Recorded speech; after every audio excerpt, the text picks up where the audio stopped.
Know you not that ye are the temple of God, ya. Ini adalah bagian keduanya. Mari kita mulai.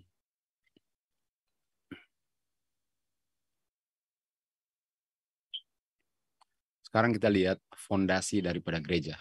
Kita sudah belajar bahwa gereja itu adalah orang-orangnya, bukan gedungnya, tapi orang-orangnya. Karena hadirnya Roh Bapa yang adalah Roh Tuhan di dalam seseorang itu lah yang membuat dia sebagai gereja Tuhan atau the temple of God. Sekarang kita mau lihat fondasi daripada gereja, ya. Kita mau lihat fondasinya daripada gereja sekarang. Oke, di 1 Korintus 10 ayat 4 dikatakan batu itu adalah Kristus. Lukas 6 ayat 48 dikatakan dia itu seperti seorang yang membangun rumahnya dan menggali dengan dalam dan meletakkan fondasinya di atas batu atau di atas Kristus, ya. Jadi kalau kita bicara tentang Kristus sebagai batu, kita ingat di Keluaran 17 bahwa umat Israel waktu itu haus dan nggak ada air, dan Tuhan memang sengaja izinkan mereka nggak ada air supaya mereka bisa tahu bahwa mereka bukan hanya minum dari air saja, tetapi dari firman Tuhan yang dilambangkan air, dan batu harus dipukul. Dan waktu dipukul batunya oleh Musa, keluarlah air. Dan air itu keluar dari mulut Tuhan Yesus, kan, roh, sama dengan kehidupan, sama dengan firman. Dan Tuhan Yesus bilang kepada setan waktu menggoda di Matius 4, Tuhan Yesus bilang, manusia bukan hidup dari roti saja atau air minum saja, tapi dari setiap firman yang keluar dari mulut Bapa. Artinya, untuk membangun gereja, untuk saya sebagai gereja Tuhan itu kuat fondasinya dan tidak pernah akan digoyangkan, saya harus berfondasi berdasarkan setiap firman yang keluar dari mulut Bapa yang diucapkan oleh anaknya. Karena Yohanes 1 ayat 14 mengatakan bahwa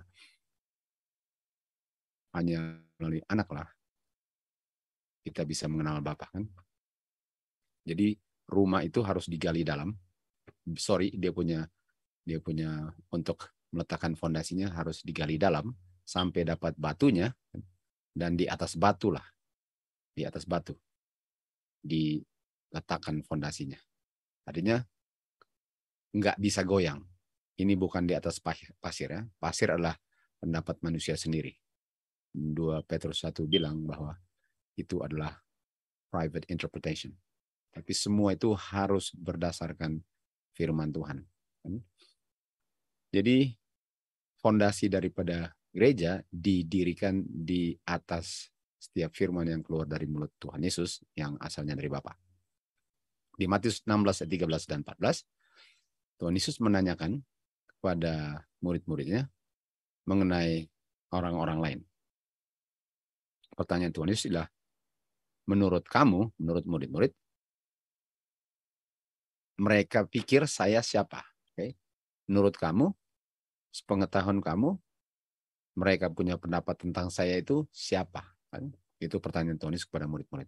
Lalu ayat 14 dikatakan ada yang bilang, oh kamu itu Yohanes Pembaptis, kamu Elia, kamu yang lain, kamu Yeremia, atau kamu adalah salah satu daripada nabi-nabi. Tentu saja itu enggak benar, kan? Karena yang mereka jawab itu enggak sesuai dengan kebenarannya. Lalu Tuhan Yesus bilang kepada murid-muridnya atau menanyakan kepada murid-muridnya sekarang, tetapi sesuai dengan kamu punya pendapat, saya ini siapa? Lalu Simon Petrus menjawab dan berkata, engkau adalah Kristus, anak daripada Bapa yang hidup. Oke, tentu saja jawaban Petrus ini beda dari jawaban-jawaban orang-orang lain. Dan jawabannya adalah Kristus adalah anak daripada Bapa yang hidup. Lalu Tuhan Yesus menjawab kepada dia, diberkatilah kamu Simon, karena bukan darah dan daging yang mengungkapkan kebenaran ini kepada kamu, bukan, Tapi yang mengungkapkan ini adalah Bapakku di surga. Atau roh Bapa di surga. Nah, kalau kita lihat ke Roma 8 ayat 14 dan 16 ya. Kita lihat situ Roma 8 14 sampai 16. Kita lihat situ di Roma 8 14-16 dikatakan, semua yang berjalan sesuai dengan roh Tuhan, dituntun oleh roh Bapa, adalah anak-anak Bapa. Dan dikatakan di sini bahwa roh itulah yang menjadi saksi bahwa kita itu anak-anak Bapa. Jadi roh Bapa itulah yang memberikan konfirmasi bahwa kita anak-anak Bapa. Sebagaimana Petrus juga, roh Bapa lah yang mengungkapkan kepada Petrus bahwa Tuhan Yesus itu anak Bapa. Jadi Petrus hanya bisa tahu itu karena dia memiliki roh Bapa. Lalu dikatakan, kamu Petrus, kamu batu yang kecil. Di atas batu yang besar ini, Tuhan Yesus kan, artinya kamu Petrus, kamu akan menjadi kepala gereja nanti kan. Kamu akan menjadi kepala daripada perkumpulan gereja. Kamu menjadi kepalanya.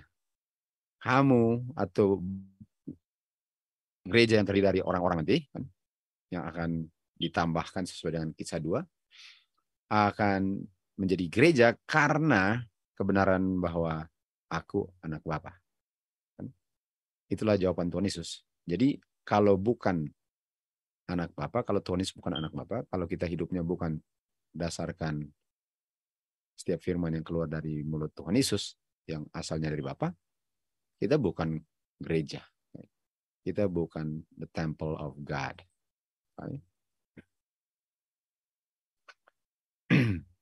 Di Matius 16 ayat 18 dikatakan, di atas batu ini, di atas Kristus sebagai anak Bapa, di atas setiap firman yang aku ungkapkan, yang asalnya dari Bapa, aku membangun gerejaku. Jadi Kristus adalah pembangun daripada gerejanya kan. Dia bilang, aku membangun gereja. Jadi Kristus adalah pembangun daripada gerejanya. Di atas kebenaran bahwa dia adalah anak Bapa yang hidup. Artinya Kristus yang membangun. Kita ingat kata ini ya. Kristus yang membangun gereja.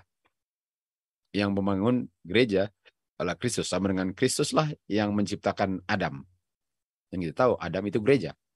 Karena roh daripada the breath of life itu di Kejadian 2:7 itu dihembuskan ke dalam tubuhnya Adam.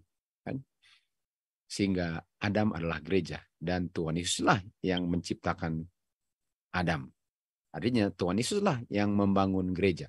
Tuhan Yesuslah yang membuat saya gereja karena roh kehidupan spiritnya berada dalam saya. Sama dengan Adam dan Hawa. Okay?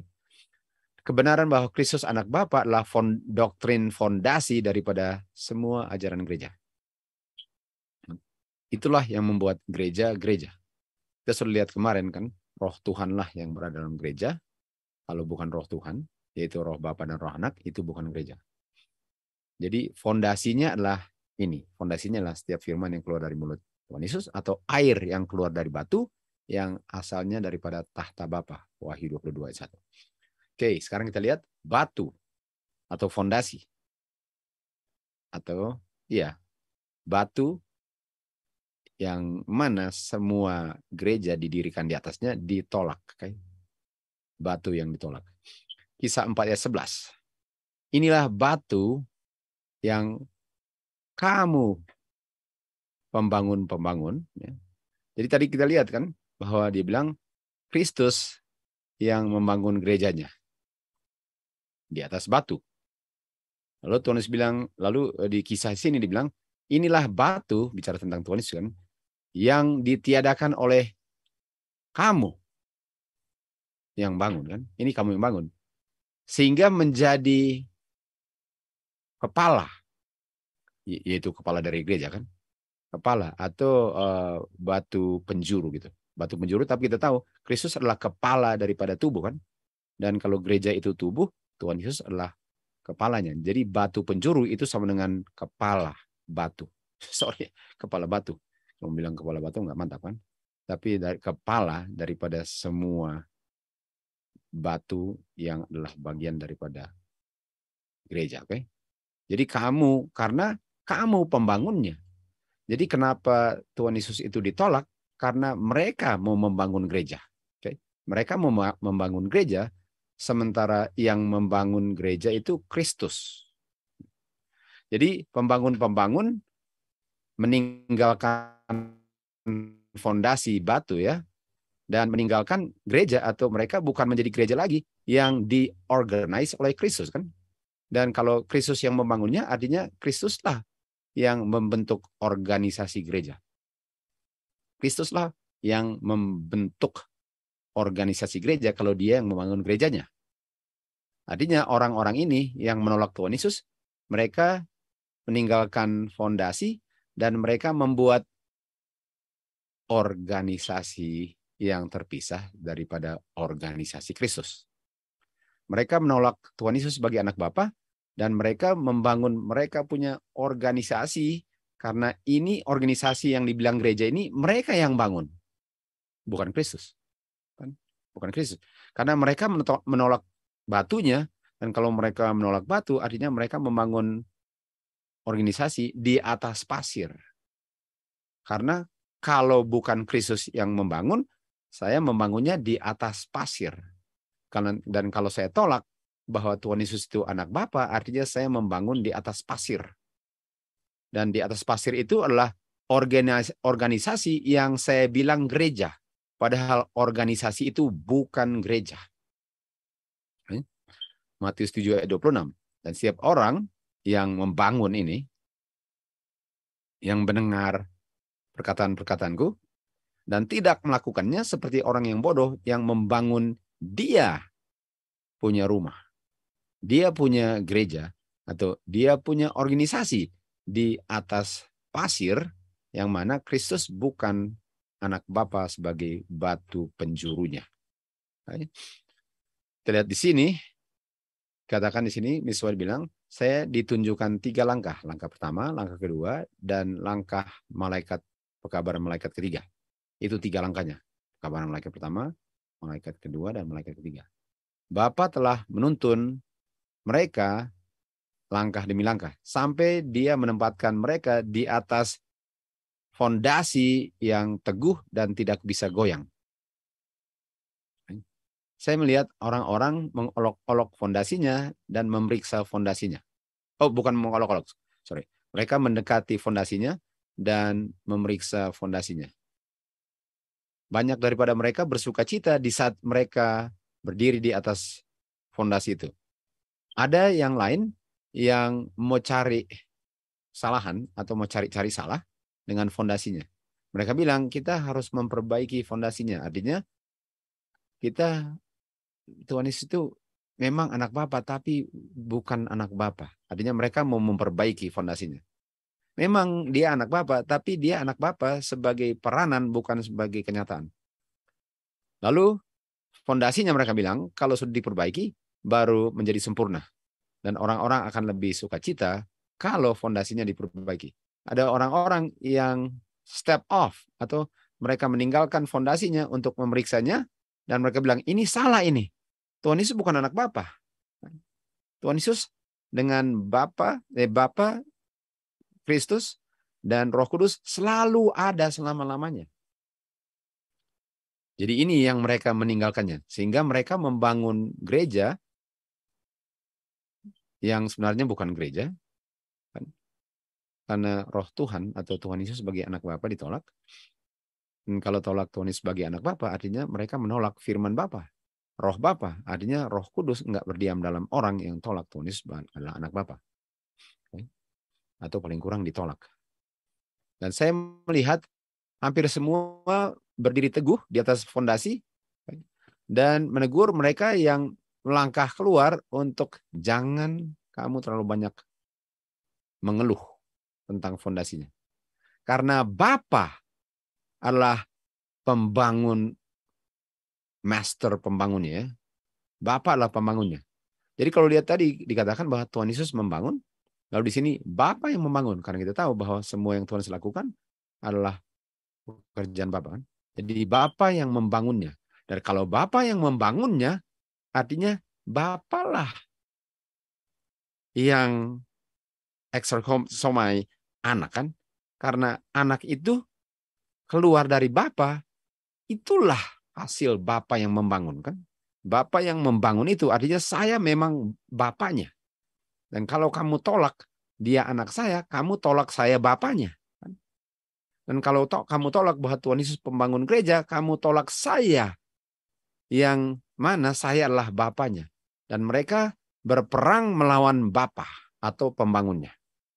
Inilah hasilnya kalau saya membangun, kalau saya menolak Tuhan Yesus sebagai anak Bapa, saya menolak Bapa sebagai Bapanya Tuhan Yesus, dan saya membangun gereja di atas pasir.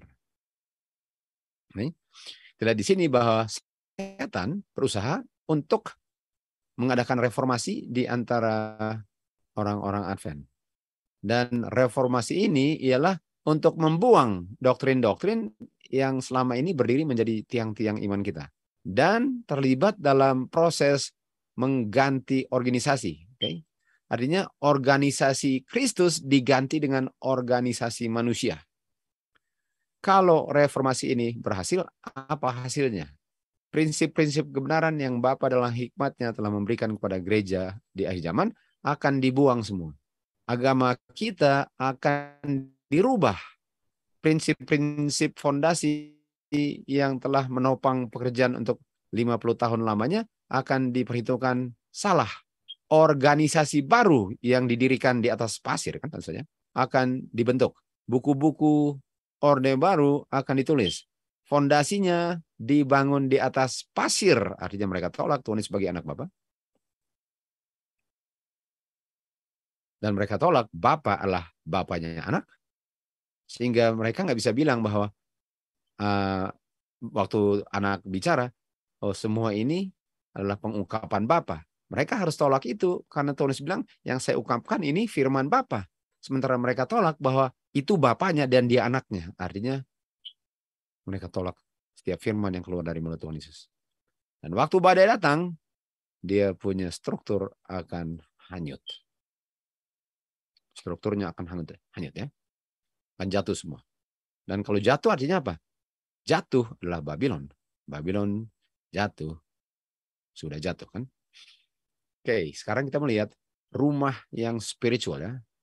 Gereja yang spiritual. Karena gereja yang spiritual itu beda dengan gereja yang natural, yang bisa kelihatan, dijamah. Apa itu spiritual house? Kita harus bisa membedakan spiritual dengan natural. Oke, kisah 6. Waktu mereka menangkap dia, yang berkata, kita telah mendengar dia bicara penghujatan terhadap firman Musa, perkataan-perkataan Musa. Okay. Jadi orang ini setelah menghujat terhadap Musa dan terhadap Bapa. Dan mereka membangkitkan huru-hara di situ, memimpin gereja, scribe, dan menangkap dia dan membawa dia untuk diadili. Okay. Dan mereka mendatangkan saksi palsu sama dengan saksi palsu terhadap Tuhan Yesus kan, yang berkata bahwa orang ini enggak berhenti untuk bicara penghujatan terhadap tempat ini dan hukum. Nah, tempat ini apa? Temple. Jadi dia menjelek-jelekan temple ini. Dia menjelek-jelekan Ka'bah ini. Dia menjelekkan gereja ini. Dia menjelekkan sinagog ini, boleh katakan ya. Ayat 14. Karena kita dengar dia bilang bahwa ini dia bilang ini adalah Yesus dari Nazaret yang akan membinasakan tempat ini atau Ka'bah ini. Dan akan merubah semua kebiasaan-kebiasaan yang Musa sudah tetapkan bagi kita. Jadi dia mau rubah semua ajaran Musa katanya. Ini orang bilang. Nah kita tahu Tuhan Yesus di Yohanes 2 dia bilang bahwa binasakan Ka'bah ini ya, temple ini, dan dalam 3 hari saya akan membangunnya kembali. Dan Tuhan Yesus bicara tentang temple itu dia punya tubuh di mana Tuhan Yesus akan mati lalu dia akan bangkit lagi. dia punya tubuh adalah dia punya batu penjuru atau kepala kan. Dia punya the head of the church. Jadi waktu Tuhan Yesus bilang itu, Tuhan Yesus bicara tentang tubuhnya. Sementara mereka bicara tentang bangunannya. Karena untuk mereka gereja itu adalah bangunan. Sementara Tuhan Yesus bilang gereja itu tubuh. Itu spiritual house. Dan spiritual house itu karena roh Tuhan berdiam di dalam tubuh, itu menjadi tubuh inilah tubuh yang spiritual, rumah yang spiritual. Sementara bangunan itu enggak. Bangunan itu natural, dibangun oleh manusia. Sementara manusia ini diciptakan oleh roh Tuhan, makanya pembangunnya tangannya enggak kelihatan. Bukan tangan manusia yang menciptakan. Karena roh Tuhanlah, nafas yang menjadikan manusia. Bukan tangan manusia. Lalu kita lihat di Kisah 7 ayat 44. Our fathers bilang, mereka memiliki tenda kesaksian di padang belantara. Kita tahu tenda kesaksian. Ini si yang bicara siapa? Stefanus kan. Tenda kesaksian adalah tabernacle atau temple kan, atau sanctuary. Sesuai yang diperintahkan Musa untuk dibangun sesuai dengan pola yang telah dia lihat di atas gunung. Lalu mereka membawa dengan Joshua. Jadi dengan Joshua mereka bawa kan? Mereka bawa. Mereka mau kasih masuklah ke tanah perjanjian. Kan? Sampai hari Daud masih ada itu tenda atau itu sanctuary. Ini dia punya temple ya yang dibangun manusia. Sampai masa Daud masih ada. Kita tahu dipindahin ke mereka bawa dia punya tabut perjanjian kan, kita ingat itu ke Palestina. Lalu dia bilang, waktu Daud bilang dia mau minta kalau dia bisa membangun a dwelling place, tempat berdiam untuk Bapa ya. Jadi kita tahu Daud mau membangun Ka'bah supaya Bapa bisa berdiam di situ. Tapi jangan lupa, Bapa berdiam di dalam manusia, okay? Jadi walaupun ada Ka'bah dan Bapa berdiam di situ katanya, tapi itu adalah simbol dari Bapa berdiam di dalam manusia karena manusia inilah sanctuary-nya. Saya adalah sanctuary-nya, saya adalah tempelnya, saya adalah gerejanya, saya adalah bangunannya, bukan yang mereka bangun itu. Tapi tentu saja Daud mau dengan hati yang bersyukur dia mau melakukan hal itu kan. Karena Tuhan memang suruh atau perintahkan Musa untuk membangun Ka'bah yang melambangkan orangnya. Jadi seperti orang-orang Yahudi ini kan zaman Tuhan Yesus, mereka melakukan dia punya simbol tapi mereka nggak ngerti aslinya. Mereka sangat setia dalam pekerjaan-pekerjaan di sanctuary, tapi mereka tolak Tuhan Yesus yang adalah sanctuary-nya. Tuhan Yesuslah tubuhnya kan.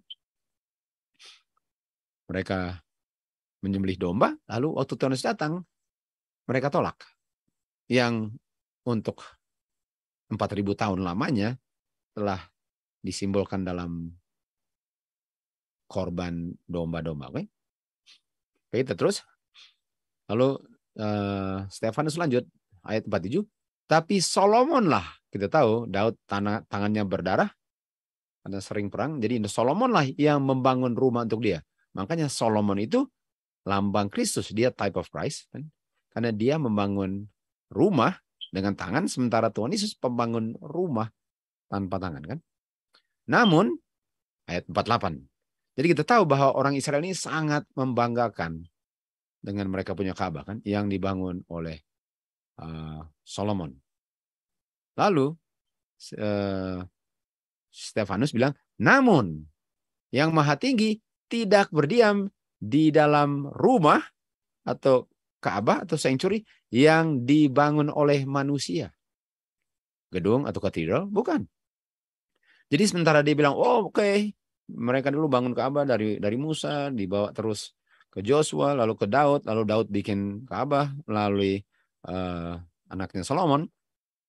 Tentu saja mereka dengan bangga bilang, oh ya itu kita punya kebanggaan. Lalu Stefanus bilang, namun Bapak nggak berdiam di situ.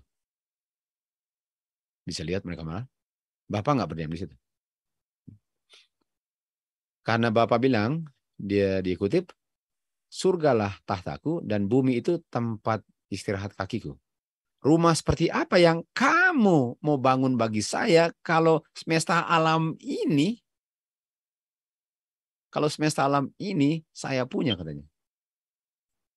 Apakah kamu membangun rumah, lalu kamu bilang, oke, diam di sini kalau sayalah pemilik semesta alam. Jadi Tuhan nggak tertarik dengan bangunan manusia yang dikasih emas, dikasih permata, dicat warna apa. Tuhan nggak tertarik itu. Tuhan bisa bikin itu. Tuhan bisa berseru dan menjadikan bangunan yang sangat mewah yang nggak pernah dipandang mata manusia. Dengan permata-permata batu yang diukir segala macam rupa yang nggak pernah bisa diimajinasikan manusia. Namun, Tuhan nggak bangun itu. Yang paling berharga bagi Tuhan untuk berdiam ialah manusia. Jadi sementara manusia membesar-besarkan gereja, pembangunan gereja, sumbang ini, sumbang itu, sementara orang-orangnya sudah mati rohaninya, nggak ada rohnya. Dan yang dibesar-besarkanlah bangunannya. Dan di sini katakan, Bapa di surga enggak berdiam di situ. Dia mau berdiam di dalam kamu. Kamu adalah crowning act daripada penciptaan. Kamu adalah puncak kemuliaan penciptanya. Bukan bangunan-bangunan. Walaupun Bapa bisa menciptakan bangunan yang dahsyat, lebih dahsyat dan enggak ada sedahsyat manusia di mana Bapa mau berdiam. Jadi sementara dia bilang bangunan, orang Israel bilang, wah ini kita punya kebanggaan. Tiba-tiba dia bilang apa? Bapak nggak berdiam di situ. Jangan merendahkan Bapak seakan-akan kamu punya rumah yang dibangun dengan kamu punya hati yang busuk itu, lalu dia mau diam di situ. Seakan-akan dia nggak ada rumah. Kita lihat Tuhan Yesus. Apakah Tuhan Yesus ada rumah?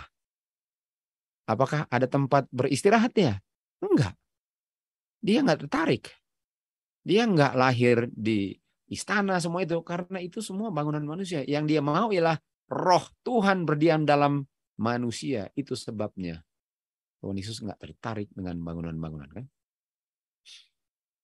Makanya Tuhan Yesus bilang kepada murid-murid di Matius 24, kamu lihat bangunan ini akan rubuh semua. Sementara gereja yang saya bangun nggak pernah bisa akan rubuh. Betul? Jadi kita lihat di sini di Matius 16 ayat 18 dikatakan, aku bukan kamu yang membangun gerejaku. Dan gereja itu kamu. Kamu nggak bisa kamu ciptakan. Manusia nggak bisa menciptakan gerejaku. Manusia. Hanya roh Tuhanlah yang bisa membangun gereja. Sementara kamu punya tangan itu dengan hati yang kotor semua membangun bangunan yang sangat indah walaupun kamunya penuh dengan dosa. Di sini kan katakan, aku membangun gerejaku dan Bapa adalah master builder-nya. Jadi waktu mereka bilang bahwa bangunan itu gereja, mereka menolak Bapa. Mereka menolak Tuhan Yesus. Karena gereja itu enggak dibangun oleh Bapa dan Anak. Gereja yang mereka bilang gereja bangunan itu bukan dibangun oleh roh Bapa. Dan kalau mereka bilang itu bangunan dan bilang gereja Tuhan, itu salah. Karena Tuhan enggak membangun gereja yang dibangun manusia. Mereka itulah yang harusnya menjadi gereja. Mereka itulah yang harus dananya untuk mereka punya kerohanian. Reformasi, revival itu semua pembangunan gereja harusnya dikerahkan kepada pembangunan rohani orangnya, bukan bangunan-bangunannya dibikin sangat mewah sementara orangnya semua percetakan dosa. Ayat 50 dia lanjut. Bukankah Bapak bilang, bukankah tanganku yang membuat semua ini? Jadi kalau tanganku yang membuat semua ini, atau rohku yang membuat semua ini, kita tahu tangan adalah roh kan, karena jari-jari adalah roh. Jadi rohku yang membuat ini, lalu kamu mau ambil bahan yang saya bangun, lalu kamu bilang, Tuhan berdiam di sini. Sedangkan saya yang ciptakan itu. Lalu kamu mau ambil yang saya ciptakan, lalu buat, lalu bilang, tolong tinggal di sini. Kamu keras kepala. Kamu tidak disunat dalam hati dan telingamu. Kamu harus selalu menolak roh Bapa. Sebagaimana Bapakmu, kamu juga. Artinya untuk menolak roh Bapa ialah untuk bilang bahwa bangunan itu gereja. Untuk bilang bahwa bangunan yang menolak Tuhan Yesus sebagai anak Bapa itu gereja. Untuk bilang bahwa dia punya organisasi adalah gereja, kamu tolak roh Bapa. Untuk bilang bahwa bangunan itu kamu harus masuk dalam gereja, dalam bangunan, kalau nggak masuk bangunan itu kamu sebenarnya tidak ke gereja, kamu tolak roh Bapa dan roh Anak. Karena kamu bilang gereja itulah gereja yang dibangun kamu, bukan roh Tuhan. Efesus 1 ayat 22 dan 23. Dan telah meletakkannya semua di bawah kakinya Tuhan Yesus dan memberikan kepada Tuhan Yesus untuk menjadi kepala daripada segala hal. Kepala daripada gereja. Jadi Bapa membuat semua diletakkan di bawah Tuhan Yesus sehingga Tuhan Yesus menjadi kepala daripada gereja. Yang adalah tubuhnya. Jadi gereja adalah tubuh dan tubuh itu dipenuhi oleh Kristus yang memenuhi segala-galanya. Jadi kalau Kristus adalah kepala gereja, di dalam Kristus adalah kepenuhan Bapa, artinya gereja hanya gereja di mata Tuhan kalau roh Bapa yang berada dalam anak berada dalam gerejanya. Yang bukan dibangun oleh tangan manusia, yang bukan organisasi, yang bukan gedung, yang dibangun oleh roh Tuhan. Kejadian 27. Manusia itu adalah gereja Kristus. Bukan bangunan, nggak pernah menjadi bangunan, nggak akan pernah menjadi bangunan, karena bangunan itu hasil tangan tukang-tukang pembangun. Dan pada hari Pentecost, waktu sudah tiba, semua di satu tempat dan semua one mind, tiba-tiba ini ya, dengar angin dari surga dan itu memenuhi semua rumah. Semuanya dalam rumah. Artinya semua orang dipenuhi, semua orang di upper room itu dipenuhi. Ini kan, ini gereja Kristus. Gereja Kristus adalah di hari Pentecost.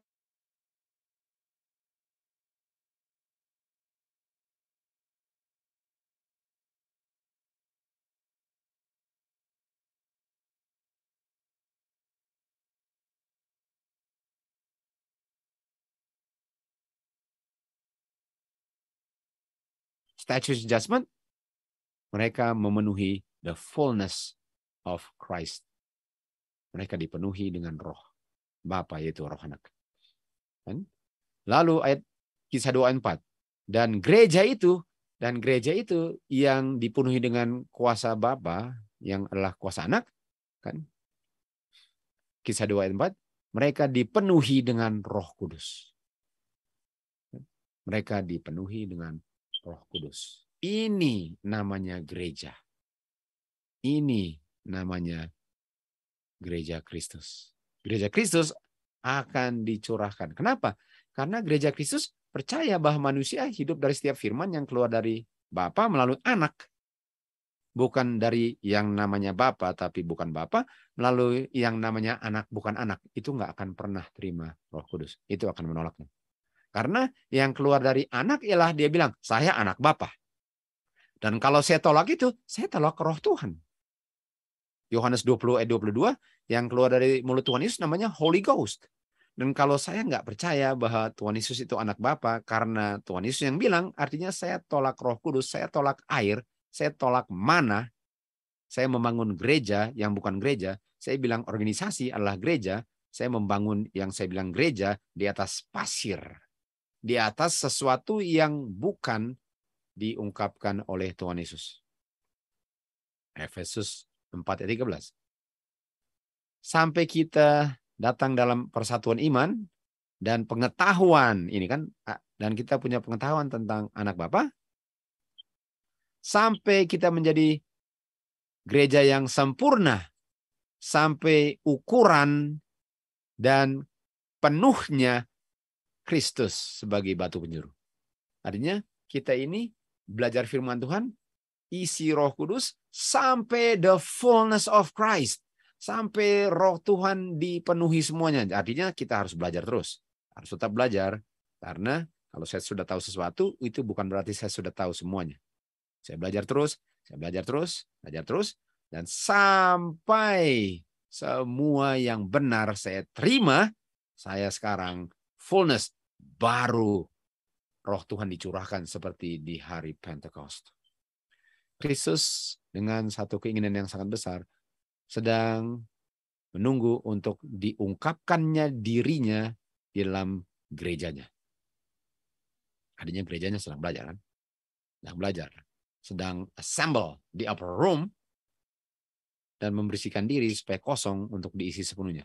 Di saat karakter Kristus akan dengan sempurna dihasilkan dalam gerejanya atau the fullness of Christ, barulah dia akan datang. Nah, barulah dia akan datang. Sebenarnya ada dua tahap di sini. Baru dia akan datang dengan sepenuhnya untuk empower mereka, lalu dia datang secara tubuh untuk menjemput mereka di awan-awan. Efesus 3 ayat 19. Untuk mengetahui kasih Kristus yang tidak ada batasnya, agar kamu bisa dipenuhi, agar kamu, gereja ya, agar kamu bisa dipenuhi dengan semua kepenuhan Bapa di dalam Kristus. Ini dia. Ini gereja Kristus sedang menunggu Roh Tuhan memenuhi semua doktrin yang benar sudah diperoleh dan dihidupkan dan dipertahankan dalam penganiayaan. Itu gereja Kristus. Diolok-olok, dibilang fanatik, dibilang salah. Semua itulah angin-angin doktrin yang nggak bisa menggoyangkan gereja Kristus kalau saya percaya setiap firman yang keluar dari mulut Bapa diungkapkan oleh anaknya nggak bisa goyang. To the law and to the testimony. Nggak akan bisa goyang kalau saya benar-benar menggali dalam penyelidikan sesuai dengan tuntutan Roh Tuhan untuk mengerti kebenaran itu. Nggak bisa goyang. Kalau saya mau diserang, saya bilang firman Tuhan bilang gini. Oh tapi gini, firman Tuhan bilang begini. Oh tapi begini, firman Tuhan bilang begini. Itu namanya nggak bisa goyang. Tapi kalau saya nggak belajar, saya nggak kenal firman Tuhan, saya gampang goyang. Tapi kalau saya belajar, siapapun, kapapun, di mana saja pun, dia bilang apapun, saya nggak akan goyang karena fondasi saya adalah semua firman yang keluar dari mulut Tuhan Yesus yang asalnya dari Bapa. Apalagi kalau sudah fill dengan all the fullness of God, mustahil. Itu artinya membangun di atas fondasi. Itu artinya spiritual church. Church yang menjadi church gara-gara spirit Tuhan.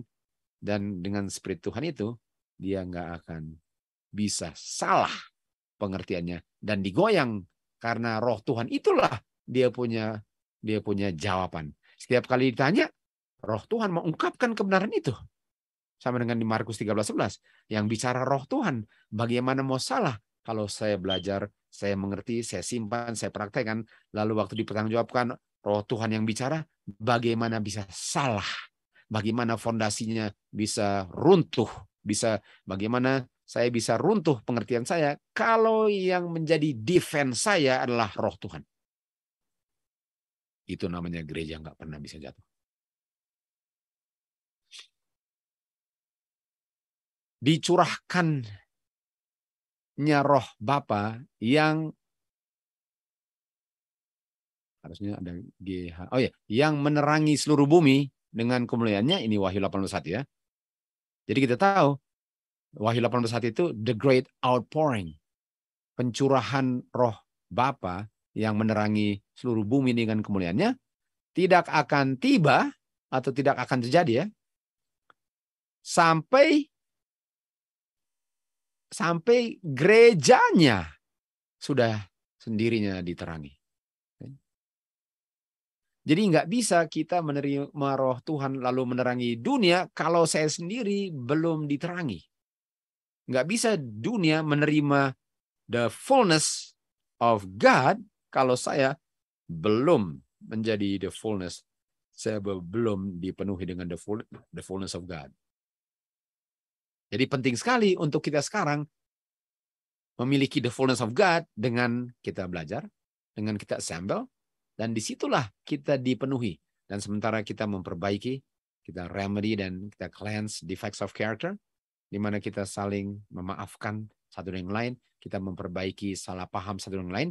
Di situ kita mengosongkan diri, di situ kita diisi lagi, tambah lama tambah kosong, tambah lama tambah penuh, dan waktu sudah penuh.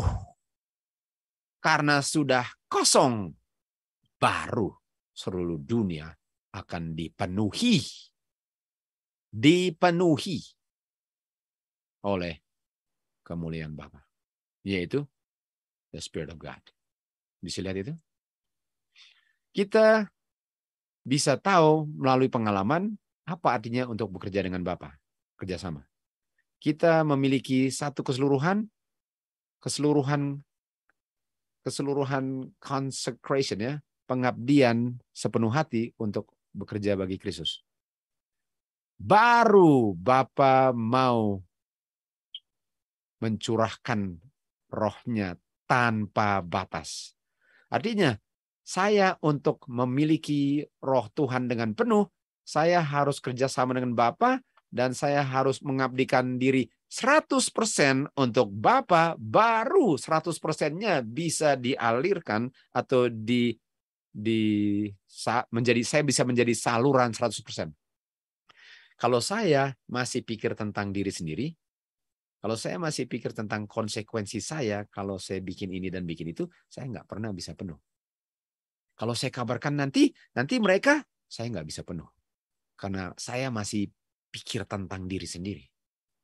Sementara kalau yang saya pedulilah orang lain terima pekabaran, walaupun saya bisa saja diolok-olok, dibilang fanatik, dianiaya, dan sebagainya, nggak apa-apa.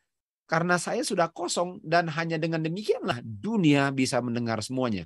Nggak dihambat-hambat oleh saya. Barulah hari Pentekost itu terulang kembali. Okay? Tetapi ini nggak akan terjadi sementara bagian daripada gereja nggak kerjasama dengan Bapa. Not laborers together. Nggak kerjasama. Artinya nggak bisa kita cuma terima. Lalu kita nggak gunakan apa yang kita terima, dipraktekkan untuk menjadi kosong. Nggak bisa. Kita kalau mau dipenuhi harus kosong. Dan untuk dunia dipenuhi, kita harus penuh dengan roh Tuhan. Karena kita sudah kosong, baru dunia bisa dipenuhi. Tapi ini nggak bisa dicurahkan rohnya, sementara selfishness masih mementingkan diri. Masih pikir tentang diri. Kita tahu bahwa konsekuensi mengabarkan Injil ini bukan urusan saya. Itu urusan Tuhan. Nanti kalau saya kabarkan ini bagaimana nanti? Itu bukan saya punya urusan. Kalau saya pikir itu artinya saya masih pikir tentang saya. Dan dunia nggak peduli dengan saya. Dunia mau dengar dengan kebenaran, bukan saya. Saya hanya saluran yang murni, yang kosong, sehingga yang disalurkan penuh. Itu dia punya syarat. Kan? Waktu Kristus menghembuskan nafasnya kepada murid-muridnya, dia menghembuskan Roh Kudus, kan? Dan dia memberikan damai kepada mereka. Dan waktu dia menghembuskan nafas itu adalah beberapa tetes sebelum hujan lebat yang diberikan di hari Pentekost.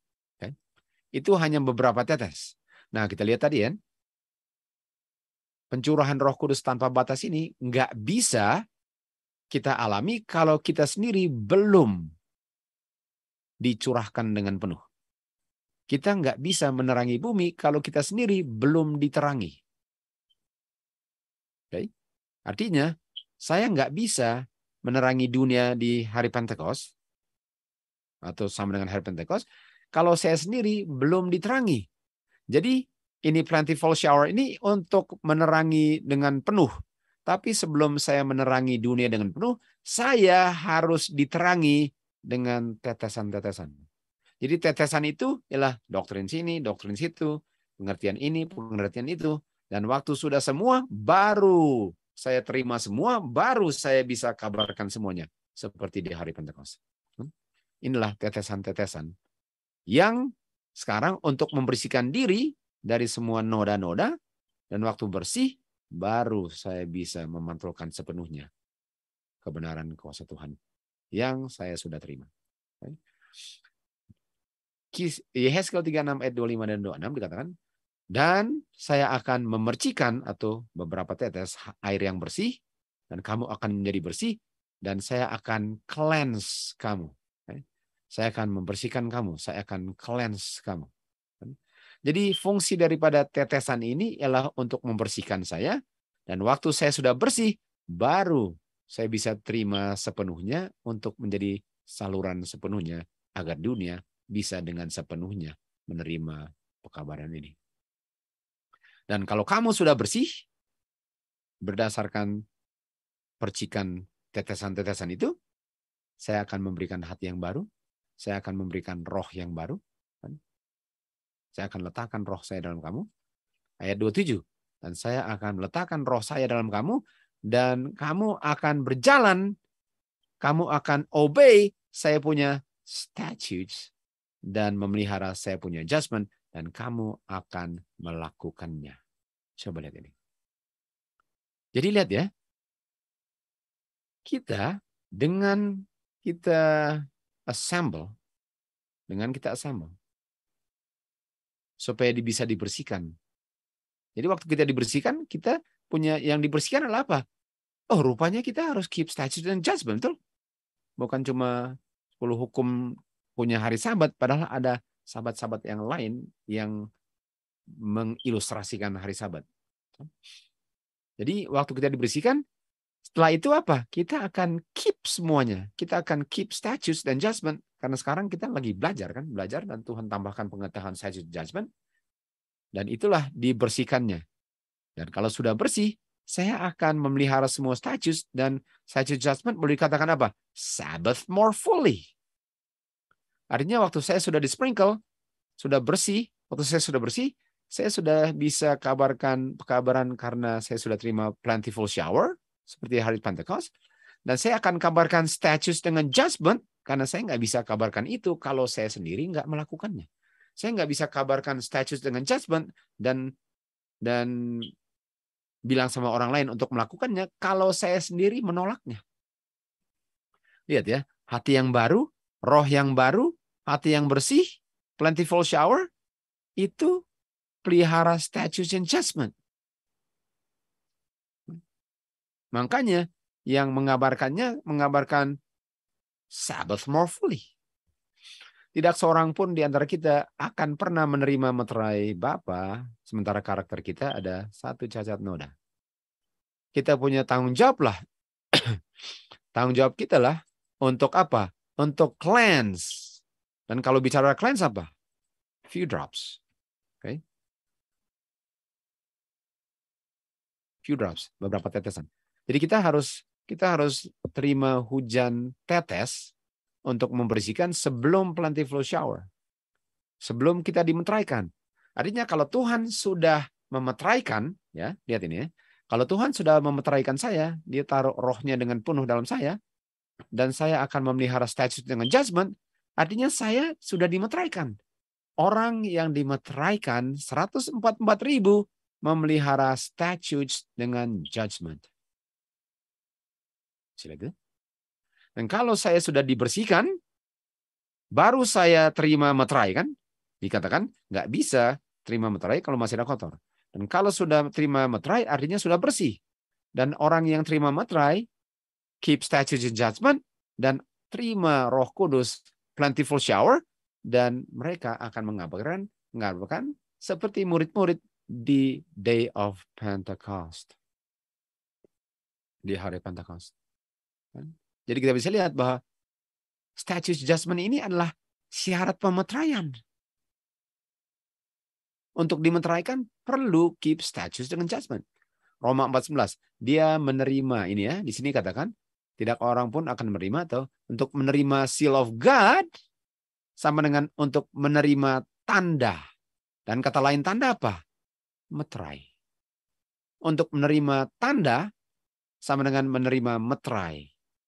Dan untuk menerima tanda dan meterai adalah untuk keep statutes dengan judgment. Jadi untuk menerima tanda, menerima meterai. Apa tandanya? Hari Sabat adalah tandanya. Kalau hari Sabat adalah tandanya, artinya orang yang berbakti hari Sabat seharusnya memelihara status dengan judgment. Jadi belum tentu saya dimeteraikan karena memelihara hari Sabat kalau saya tolak status dengan judgment. Kalau saya tolak status judgment. Karena untuk terima status, untuk terima seal, untuk terima hari Sabat, saya pelihara status dengan judgment. Kita lihat di sini, kita nggak ada waktu yang bisa dibuang-buang. Kita perlu diimpress oleh meterai, seperti kita mau press, kita mau bentuk sesuatu dari lilin yang masih panas ya, jadi bisa dibentuk, bisa diukirlah lilin yang meleleh itu, yang masih panas belum keras masih bisa diukir, itu namanya dipress, ditindis ya. Kalau kita tindis pelan-pelan, lalu waktu dia mengeras, sudah permanen dia. Demikian juga yang Tuhan lakukan dengan jiwa kita. Enggak sekali-sekali, tapi selalu kehidupan yang baru di-implanted, di-press oleh Roh Kudus sesuai dengan Kristus punya karakter. Artinya, yang memeteraikan saya adalah Roh Kudus. Yang memeteraikan saya adalah Roh Kudus. Jadi saya nggak bisa dimeteraikan. Saya nggak bisa dimeteraikan kalau saya nggak mengaku Tuhan Yesus itu anak Bapa. Nomor satu, saya nggak bisa dimeteraikan. Saya nggak bisa dimeteraikan juga oleh Roh Kudus kalau Roh Kudus itu ditolak dengan instruksi status dengan judgment. Karena kita tahu Roh Tuhan itulah yang membangun gereja. Roh Tuhan itu yang membangun gereja, yang memberikan kehidupan yang baru, yang memeteraikan saya. Jadi Roh Tuhan itu yang saya terima itu, kalau saya tolak firman Tuhan yang saya bisa buktikan benar sesuai dengan Yesaya 8 ayat 20, to the law and to the testimony. Kalau saya sudah bisa lihat itu benar, tapi saya tolak Roh Kudus. Dan saya sementara Roh Kuduslah yang memeteraikan saya. Dan kalau firman Tuhan bilang, dia bilang ini, saya akan meletakkan saya punya roh. Tuhan bilang, saya akan tempatkan saya punya roh. Dan roh itulah yang membuat kamu pelihara status judgment. Artinya, roh itulah yang memeteraikan saya, yang menolong saya untuk memelihara status dengan judgment. Jadi kalau saya tolak status dengan judgment, saya nggak bisa dimeteraikan oleh Roh Kudus karena saya tolak firman Tuhan yang adalah Roh Kudus. Jadi walaupun saya bilang bahwa oh ya Tuhan Yesus itu anak Bapa, Bapa cuma satu, anak cuma satu, tapi saya tolak yang keluar dari mulutnya. Jadi bukan hanya bilang ya Tuhan Bapa ada satu, anak ada satu, anak benar-benar anak. Bukan itunya sebenarnya yang paling penting, walaupun itu penting. Tapi bukan itunya yang memeteraikan. Harusnya firman yang keluar dari anaknya yang memeteraikan. Bukan pengetahuan bahwa ada satu bapa dan satu anak. Setan tahu ada satu bapa, satu anak, dia gemetar dan hilang. Karena setan walaupun dia tahu ada one God dan one son, biarpun setan tahu hanya ada satu God dan ada satu anak, dia hilang. Karena dia tidak mau terima firman Bapa melalui anak. Jadi jangan kita pikir bahwa karena saya sudah percaya ada satu God, saya akan dimeteraikan. Kalau firmannya saya tolak, dan firmannya bilang, kamu pelihara status dengan judgment kalau mau dimeteraikan. Efesus 4 ayat 30. Jangan menyedihkan Roh Kudus, Roh Bapa, grieve not the Holy Ghost, karena melalui Roh Kuduslah kamu dimeteraikan. Roh Kudus yang memeteraikan. Lihat di sini saya mendengar jumlah daripada saya mendengar jumlah bilangan daripada yang dimeteraikan, dan yang dimeteraikanlah 144.000.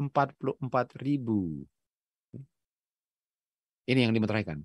Artinya 144.000 mereka pelihara status dengan judgment, dengan hukum Tuhan.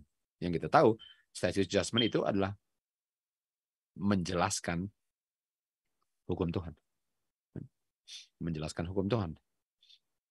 Yang disemeteraikan 144.000. Lalu kita lihat di sini, Wahyu 14 ayat 1 dikatakan, di atas, di Bukit Sion, kita tahu di Ibrani 12 ayat 21-23, Bukit Sion adalah Yerusalem di surga kan, di mana nama anggota gereja tertulis di sana, bukan di buku dunia kan, di Bukit Sion, dengan bersama-sama dengan Tuhan Yesus 144.000 yang di dahi mereka tertulis nama Bapa. Nama Bapa. Kita tahu nama adalah karakter kan. Oke. Nama Bapa, ya. Nama Bapa di dahi 144.000 yang dimeteraikan oleh Roh Kudus. Roh Kudus memeteraikan 144.000 karena di dahinya tertulis nama Bapa di dahinya. Ulangan 6 ayat 1. Inilah hukum Tuhan dengan statutes-nya, dengan judgment-nya. Okay. Inilah hukum Tuhan, statutes. Ini adalah the commandment, the statutes, dengan judgment. Inilah 10 hukum, statutes, judgment. Yang Jehovah God perintahkan untuk ajarkan kamu, agar kamu melakukannya. Kamu melakukannya. Okay. Lalu kamu perlu pelihara semua statutes dan semua 10 hukumnya. Lalu, dengarlah Israel, lakukanlah semua perintah Tuhan, statutes dengan judgment. Lalu dibilang sini, 6 ayat 4. Dengarlah Israel, Jehovah God, satu God. Jehovah God, satu Jehovah. Okay? Satu, cuma satu. Oke. Okay. Dibilang apa? Kasihilah Jehovah Godmu dengan segenap hatimu, segenap jiwamu, dan segenap tenagamu. Jadi bilang ya, kamu pelihara hukum dengan statutes, dengan judgment. Lakukanlah semua itu. Jehovah cuma satu. Kasihlah satu-satu Jehovah. Lalu dikatakan, inilah perkataan-perkataanku yang aku perintahkan pada hari ini akan berada di dalam hatimu. Okay.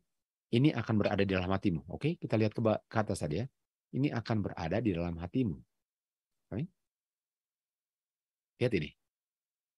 Saya akan put my spirit. Saya akan kasih masuk. Saya akan tempatkan saya punya roh. Firman kan. Saya akan kasih saya punya roh. Ini. A new spirit will I put within you. Kita tahu. Firman Tuhan spirit kan. Saya akan tempatkan saya punya spirit dalam kamu. Dan spirit sayalah yang membuat kamu pelihara statutes dengan judgment. Kan? Ingat itu. Jadi waktu bilang saya akan tempatkan, saya akan taruh saya punya spirit dalam kamu supaya kamu bisa keep commandment, statutes, dan judgment. Kita kembali lagi tadi. Tuhan bilang ini ya.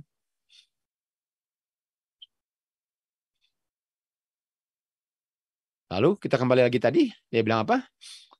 Saya akan, ini semua yang saya perintahkan, commandment, statutes, judgment kan? Ini semua ini akan berada dalam hati kamu. Ini kan? Dan kamu akan ajarkan pada anak-anak kamu, sementara kamu bicarakan kepada mereka waktu duduk, waktu mereka berjalan, waktu mereka berbaring, waktu mereka bangkit berdiri. Ikatlah sebagai tanda, kita tahu tanda meterai kan? Di tangan dan di dahi kamu. Kan? Artinya dibilang, di dahi kamu, make sure dalam hati kamu ada statutes, judgment, dengan commandment. Di dahi kamu. Dan dahi apa? Forehead. 144.000 ada apa? Ada nama Bapa, karakter Bapa, firman Bapa, roh Bapa. Dan roh Bapa itu apa? Ungkapkan commandment, statutes, judgment. Artinya orang yang dimeteraikan oleh kebenaran Tuhan mengenai commandment, statutes, dengan judgment. Jadi hanya tahu one God, tapi nggak mau percaya apa yang one God bilang melalui anaknya, nggak akan terima meterai Tuhan. Nggak akan terima meterai Tuhan. One God itu bagus dengan catatan jangan seperti setan, tahu one God tapi tolak keluar apa yang keluar dari mulutnya. Yang disampaikan oleh Musa nabinya yang setia. Lalu kita lanjut lagi, Stefanus. Lanjut lagi dengan Stefanus kan. Dia bilang, yang mana nabi-nabi kamu dengan kamu punya nenek luhur ini, nabi-nabi yang kamu aniaya. Jadi kamu juga menganiaya nabi-nabi. Tadi kan kita ingat, dia bicara tentang Ka'bah Tuhan, di mana Bapa nggak berdiam dalam Ka'bah. Dan Ka'bah itu ialah termasuk yang dibangun oleh manusia. Itu simbol daripada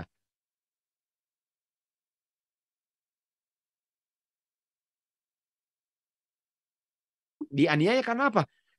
Karena apa yang keluar dari mulutnya. Dan nabi-nabi itu bicara kata apa? Kata firman Tuhan Yesus yang asalnya dari Bapa. Dan mereka membunuh semua yang memberitakan kedatangan Tuhan Yesus atau batu yang waktu datang kamu hianati dan kamu bunuh. Mereka tolak batunya. Mereka tolak batunya.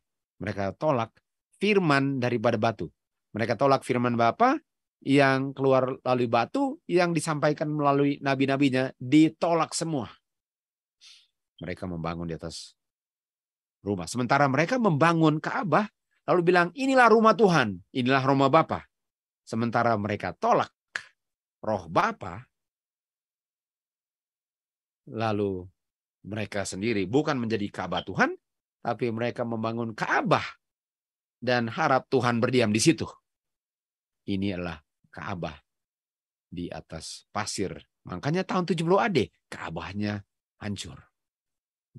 Dan mereka yang menurut apa yang keluar dari mulut Tuhan Yesus, keluar dari Yerusalem dan nggak ada gereja Tuhan yang dibinasakan. Ayat 53. Kamu yang menerima hukum, nah ya, kamu menerima hukum. Hukum apa yang kamu terima? Kita kembali lagi. Hukum apa yang kamu terima? Ini kamu terima hukum, statutes dengan judgment. Supaya kamu bisa dimeteraikan. Kamu yang terima hukum, lalu bilang apa? Tapi kamu tidak memeliharanya. Kita lihat lagi di sini. Statutes and judgment harus kamu pelihara. Pelihara semua statutes dengan dia punya commandment. Kamu terima, tapi kamu tidak memelihara statutes and judgment. Commandment. Ini dia. Ini sebabnya Stefanus dilempari batu. Ini sebabnya dia dibunuh. 1 Petrus 2:5 dikatakan, kamu juga adalah batu-batu yang hidup. Apa yang hidup? Roh Tuhan. Kamu adalah batu-batu yang hidup. Dibangun di atas batu kan? Dan kamu dibangun sebagai rumah di mana roh Bapa berdiam dalam kamu. Spiritual house. Kamu adalah the holy priesthood. Dan kamu dipersembahkan sebagai korban yang spiritual. Korban spiritual. Apa artinya korban spiritual? Saya punya kehidupan ini untuk orang lain punya keselamatan. Saya nggak hidup dan kalau bisa hidup lama sekali. No, saya hidup untuk melakukan kehendak Tuhan dan bisa saja dengan melakukan kehendak Tuhan dipersingkat kehidupannya. Itu namanya korban spiritual. Kan? Tapi kalau saya mau bangunan ini, waduh, saya mau mewah sekali, saya mau bangunannya lama. No, itu bukan spiritual sacrifice. Dan orang yang kasih banyak uang, mereka bilang, aduh, saya korbankan banyak uang untuk bangunan ini. Bukan main ruginya. Sebenarnya semua itu harus tolong supaya kamu bisa dapat pekabaran karena kamulah gereja Tuhannya. Yang kamu persembahkan untuk digunakan Tuhan sesuai dengan kehendaknya. Itu spiritual sacrifice. Roma 12:1 dikatakan, agar kamu mempersembahkan tubuh kamu, gereja Kristus, sebagai korban yang hidup. Korban yang hidup. Nah, sacrifice apa? Sacrifice artinya crucified kan? Tuhan Yesus punya korban waktu dipakukan di salib. I am crucified with Christ. Therefore, I no longer live. But Christ, the Spirit of Christ liveth in me. Artinya, spiritual sacrifice, saya tidak mau melayani daging saya lagi, tapi roh Tuhanlah, Spirit itulah yang hidup karena saya sudah mati terhadap daging. living sacrifice, spiritual sacrifice. Itu gereja Kristus yang Kristus bangun.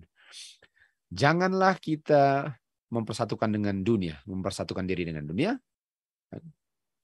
Artinya kita harus jadi 144 di Wahyu 14 ayat 4, kita mengikuti Tuhan Yesus kemana dia pergi kan. Dan Tuhan Yesus taklukkan dunia. Sementara dia bilang, jangan kamu menyesuaikan diri dengan dunia. Tapi kamu harus ditransformasi, diperbaharui, kamu punya pikiran. Okay? Jadi jangan saya sesuaikan dengan dunia, lalu saya dengan menyesuaikan diri dengan dunia, dunialah menjadi patokan saya dibentuknya seperti apa. Kalau saya menyesuaikan diri dengan dunia, artinya dunialah patokan saya. Jadi bilanglah saya mau minum air putih. Lalu saya lihat orang dunia bilang minum Coca-Cola. Oke, artinya saya harus minum Coca-Cola. Artinya tubuh saya dibangun oleh konsep dunia. Tubuh saya dibangun oleh konsep dunia. Tapi kalau saya biasanya minum Coca-Cola, lalu saya lihat firman Tuhan, saya bilang itu nggak sehat. Lalu saya sekarang minum air, nggak minum Coca-Cola lagi, walaupun semua orang minum Coca-Cola. Artinya saya diperbaharui, saya punya diri sehingga saya dilahirkan kembali karena kuasa yang bisa menyangkal mau minum sesuatu yang tidak bagus itu adalah kuasa Roh Tuhan, di mana saya dilahirkan kembali karena saya tidak menyesuaikan diri dengan dunia, saya menyesuaikan diri dengan Tuhan punya karakter yang dibentuk oleh Roh-Nya yang berdiam dalam saya karena saya terima firman-Nya. Betapa sakit pun dan betapa pedisnya, betapa sakit daging saya waktu terimanya, tapi saya sedang dibentuk untuk menjadi permanen tempat kediaman Roh Bapa. Rumah yang dibangun di atas pasir. Di saat dia mendengar, tapi dia tidak melakukannya. Dia pembangunnya. Dialah pembangun rumahnya di atas pasir. Tuhan tidak menerima hati yang setengah-setengah. Rutinitas. Perbaktian rutinitas. Benar-benar nggak ada unsur Kristusnya. Anak-anaknya haruslah menjadi batu-batu yang hidup. Bangunan Tuhan. Yaitu batu hidup artinya saya harus menjadi orang di mana saya hidup berdasarkan firman Tuhan. Kalau kita mau memberikan diri kita sepenuhnya kepada Bapa, kalau mereka mau berhenti untuk belajar rencana dari amusement, yaitu hal-hal yang menyenangkan daging saja. Amusement bahasa Indonesia apa ya? Taman-taman, ya kalian tahu lah, excursion. Pokoknya semua yang hanya memuaskan saja, tapi nggak ada kerohaniannya. Bukan berarti bahwa kita nggak boleh jalan-jalan ke alam dan semua itu kan, karena itu adalah untuk kesegaran, untuk kesehatan tubuh. Tapi hanya untuk lihat-lihat kayak ke Disneyland, untuk lihat-lihat apa yang mau lihat, udah mahal, makanan mahal, masuk mahal, dan yang dilihat dongeng semua. Tapi itulah yang memuaskan anak-anak di akhir zaman, betul? Yang dongeng-dongeng itulah, lihat segala macam ini dan itu. Padahal apa itu? Kok bisa saya dipuaskan dengan itu? Itu bukan lively stone namanya, itu dead stone. Kita harus apa? Kita harus study the words, belajar firman Tuhan. Karena firman itu yang lively. Dan yang amusement semua ini, excursion ini nggak ada kehidupannya. Sehingga gereja Tuhan bukan gereja Tuhan. Kamu bukan milik kamu. Kamu dibeli dengan harga darah. Oleh sebab itu, muliakanlah Bapa di dalam tubuh kamu, dalam roh kamu, yang adalah Bapa sebagai pemiliknya. Mereka nggak pernah akan haus dan lapar akan excitement atau change. Kalau kita dipenuhi dengan firman Tuhan, saya nggak akan tergoda untuk tiba-tiba mau bikin satu hal yang dulu bukan main saya mimpikan. Jadi kalau dulu, saya harus dengan teman-teman saya bikin ini, bikin itu. Kalau saya sudah belajar firman Tuhan, nggak tertarik lagi. Hanya ini yang saya mau buat. Dan saya tahu akan diolok-olok. Tapi kita punya keselamatan kan, kita punya kehidupan di sini. Kalau mau ikut Tuhan ya udah pasti olok lah. Kenapa mau heran kan? Dengan saya mau menjadi suci dibilang so suci. Itu normal sekali namanya di dunia. Nanti di dunia baru nggak ada lagi yang dengar-dengar seperti itu kan. Kalau kita benar-benar mau sungguh-sungguh dengan kita punya keselamatan itu tergantung dengan kita menjadi satu dengan batu kekal itu. Artinya firman Tuhan itu harus menjadi kehidupan saya. Sehingga semua kehidupan saya itu adalah pengungkapan kehendak Bapa melalui rohnya. Bukankah paling bagus kita bagaimana kita membangun gereja ini? Untuk membangun gereja ini, inilah tugas kita. Karena Tuhan mau membangun gerejanya, dia punya roh di dalamnya. Dan kalau roh Tuhan berdiam dalam saya dan saya mengungkapkan karakter Bapa yang dihasilkan oleh rohnya dalam saya adalah gereja yang keanggotaan saya di Yerusalem di atas sana. Saya adalah gereja lahir kembali, firstborn. Nama saya tercatat di surga. Saya adalah anggota gereja semesta alam Tuhan yang satu kali kelak nggak ada dosa di dunia ini satu kali kelak. Itulah keanggotaan saya. Jadi sekarang saya seakan-akan saya mau dibaptis ini. Mau dibaptis ke dalam gereja Kristus. Ini yang paling penting. Sementara kita dibaptis, kalau di dunia mau dibaptis untuk nama saya dicatat di General Conference punya buku kan? Atau buku gereja. Oh no. Itu nggak ada keselamatannya. Sama sekali nggak ada keselamatannya. Dimanapun. Keselamatan saya ialah kalau nama saya dicatat di surga, karena saya gereja Kristus, karena roh Tuhan, roh Bapa dan Anak berdiam dalam saya, dan saya punya kehidupan itu 100% mengungkapkan karakter mereka. Kan? Kepada mereka yang tidak mau menurut, batu itu ditolak. Kan? Dan sekarang menjadi batu sandungan bagi mereka, karena mereka tidak mau menurut. Ada orang-orang yang tersandung akan kebenaran. Karena kebenaran itu tidak harmoni dengan mereka punya isi hati. Artinya roh Tuhan itu, mereka bilang kita nggak suka roh Tuhan, karena roh Tuhan nggak sesuai dengan saya punya isi hati. Seharusnya kita dibentuk roh Tuhan. Dan waktu roh Tuhan mau dibentuk dalam kita, kita tolak roh Tuhan karena kita lebih mau untuk melakukan saya punya keinginan daging. Kan? Dan oleh sebab itu saya tolak untuk melakukan firman Tuhan. Artinya saya dengar firman Tuhan dan firman Tuhan bilang, kamu untuk menjadi anggota gereja surga, kamu harus begini. Oh, nggak mau. Jadi walaupun dengar, tapi tidak bikin. Kita tahu, dengar tidak bikin itu adalah gereja dibangun di atas pasir. Mereka tidak mau mengenakan Kristus punya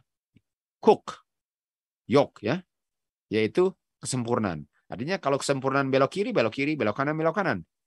Mereka nggak mau itu, mereka dengar, tapi mereka nggak mau lakukan. Mereka lihat ini sebagai beban. Dan setan bilang, jangan bikin, nggak usah. Nggak usah bikin apa yang Tuhan perintahkan. Nggak usah kamu assemble at appointed time. Nggak usah keep feast. Kamu bisa bikin feast di rumah kapan saja. Mereka ini beban untuk, kalau yoke itu artinya saya harus ini at the point in time, harus gather together at the point in time. No, saya mau bebas, saya nggak mau. Setan bilang, iya, bikin sendiri aja.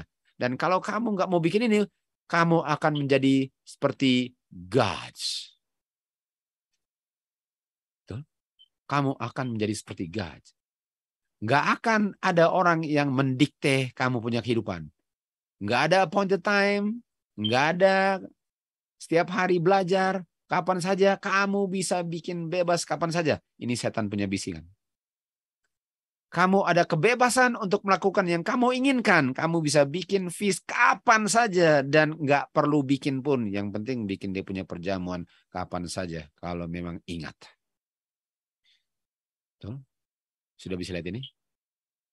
Ini yang setan bilang, you shall be as gods. Artinya untuk bilang apa? Kalau Rasul Paulus bilang, let us keep the feast, mereka bilang apa? Let us not keep the feast. Sama kan? Spiritisme. Ini dia. Setan bilang apa? Tuhan bilang apa? Apa yang Tuhan bilang? Nggak boleh makan, kamu pasti mati. Itu yang mereka dengar. Itu yang Hawa dengar. Yang Hawa dengar ialah, jangan makan, kalau makan kamu shall die. Yang mereka bikin apa? Yang setan bilang apa? You shall not surely die. You shall be as gods. Jadi mereka dengar, tapi nggak bikin. Itu apa? Itu sama dengan saya tahu anak Bapa satu, saya tahu Bapa satu, saya tahu one God, saya tahu one God, tapi saya nggak mau bikin apa yang dia suruh bikin. Saya tahu ada one God, tapi saya nggak mau bikin apa yang disuruh bikin. Dia bilang keep the feast, itu kan udah pakukan gue salib, itu nggak penting gitu. Sama dengan you shall die, you shall not surely die. Kalau kita tanya Adam dan Hawa ya, ada berapa God? Coba satu. Berapa anak? Satu. Kalau makan mati enggak? Oh, setan bilang enggak. Itu dia. Itu you shall be as God. Ini apa? No one shall rule them, dictate them, bisa able to do as they please, have all the liberty they desire. Bebas. Kamu terlalu ditindis. Kamu terlalu didikte orang dalam segala macam kehidupan kerohanian kamu. Kehidupan kamu ini, aduh kayak kacau lah. Jadi nggak suka dibilang-bilang harus gitu. Makanya ini fix ini benar-benar menghasilkan pengungkapan karakter orang yang nggak mau diatur-atur firman Tuhan. You shall be God. Nah, kita lihat ya. Jadi setan bilang apa? Break away. Free from the bondage to freedom. Break away. Nah, sekarang. Kita lihat ayat 6. Mereka dengar, surely die. Setan bilang, break away. Nggak usah bikin-bikin apa yang Tuhan bilang. Kamu bisa bebas kok. Nggak usah. Mereka makan. They do not. Keep the feast. Keep the feast. Observe and do. No. Kalau mau keep the feast pun udah cukup perjamuan kudus. Dan itu pun kapan saja saya mau bikin. Break away from bondage to freedom. Nggak usah didikte-dikte. Mereka nggak mau buat. Roh Tuhan bilang melalui Rasul Paulus. Let us keep the feast at the appointed time. Okay? Holiday, new moon, Sabbath days. Let us keep the feast. Itu yang mereka dengar. Let us keep the feast. Lalu, setan bilang apa? Let us not keep the feast. Dan kalau kamu nggak keep the feast, you shall be as God. Setan bilang, break away from bondage to freedom. Atau, ya perjamuan kudus lah kapan saja. Apa bedanya? Ini gereja dibangun di atas apa? Dan ini Adam dan Hawa tahu ada satu God, tahu. Mereka lebih tahu lagi. Tahu, anak Bapa tahu. Tapi nggak lakukan apa yang dibilang one God melalui one Son. Nggak dilakukan. Okay? Itu adalah spiritual foundation yang dibangun di atas setiap firman yang keluar dari mulut Tuhan Yesus sebagai pengungkapan 100% karakter Bapa. Semoga kita dipenuhi dengan roh Tuhan agar Tuhanlah dimuliakan selama-lamanya.